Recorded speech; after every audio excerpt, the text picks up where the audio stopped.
నిన్న నేను షాపింగ్ మాల్కి వెళ్ళాను. అక్కడ ఒక పెద్ద ఆవిడని చూసా. పెద్ద ఆవిడ అంటే మరీ పెద్ద ఏజ్ కూడా కాదు, 50 ఏళ్ళు అట్లా ఉంటాయి. వాళ్ళ మనవడు ఎవరో తిరుగుతూ ఆడుకుంటా ఉన్నాడు.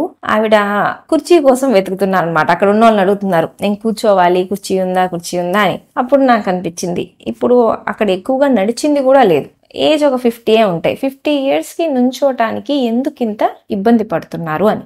ఇప్పుడు హాస్పిటల్లో 70 ఏళ్ళ వాళ్ళు వస్తుంటారు, పొలం పనులు చేసేవాళ్ళు.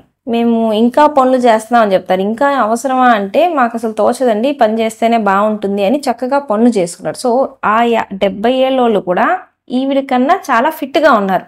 ఇది ఎందుకు అంటే, ఇప్పుడు మనం ఫుడ్ విషయానికి తీసుకొస్తే, ఇప్పుడు పొలం పనులకి వెళ్ళే వాళ్ళు పొద్దున్నే చద్దన్నం తినేసే వెళ్ళిపోతారు. వాళ్ళేం స్పెషల్గా ఫ్రూట్స్ అని ఇవన్నీ డైట్లో ఏం పెట్టుకోరు, ఏది ఉంటే అది తినేస్తారు. కాకపోతే బాగా ఒళ్ళు అలిసిపోయేటట్టు కష్టపడతారు. సో మన మజిల్ అనేది 30 ఏళ్లకల్లా మంచి కన్ను ఉంటుంది బాడీకి. 30 తర్వాత సంవత్సరానికి 1% అన్నట్టు తగ్గుతా వచ్చిద్ది అనమాట. సో 60 ఏళ్ళు వచ్చేటప్పటికల్లా 30% కండ ఒంట్లోంచి పోయింది. ఇట్లా పొలం పనులు చేసే వీళ్ళలో ఏంటంటే ఆ కండ అనేది తగ్గదు. సో ఇప్పుడు 60 ఏళ్ళకి వచ్చేటప్పటికి వాళ్ళ ఒంట్లో వాళ్ళు సన్నగా ఉన్నా కూడా బాడీలో మజిల్ ఎక్కువగా ఉండిద్ది. చూడటానికి ఇప్పుడు కూర్చొని ఉండేవాళ్ళు, సిట్టింగ్ జాబ్స్ చేసేవాళ్ళు, ఇంటి పనులు చేసుకునే వాళ్ళు, హౌస్ వైఫ్స్, వీళ్ళల్లో ఏంటి అంటే కండ మాత్రం తగ్గుతా వచ్చేసి వాళ్ళతో పోలిస్తే మనం కూర్చొని చేసేవాళ్ళం చాలా వీక్ అయిపోతాం మజిల్ తగ్గడం వల్ల.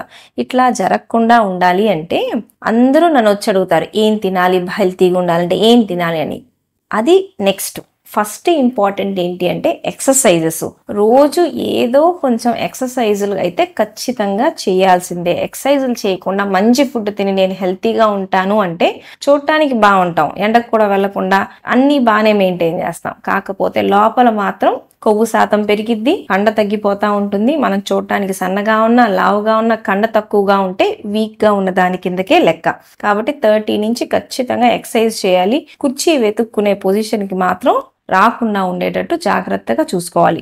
సో ఫస్ట్ ఎక్సర్సైజెస్, సెకండ్ నిద్ర, తర్వాత ఫుడ్. ఎక్కువ శాతం ఎక్సర్సైజ్ మీద కాన్సన్ట్రేట్ చేయాలి.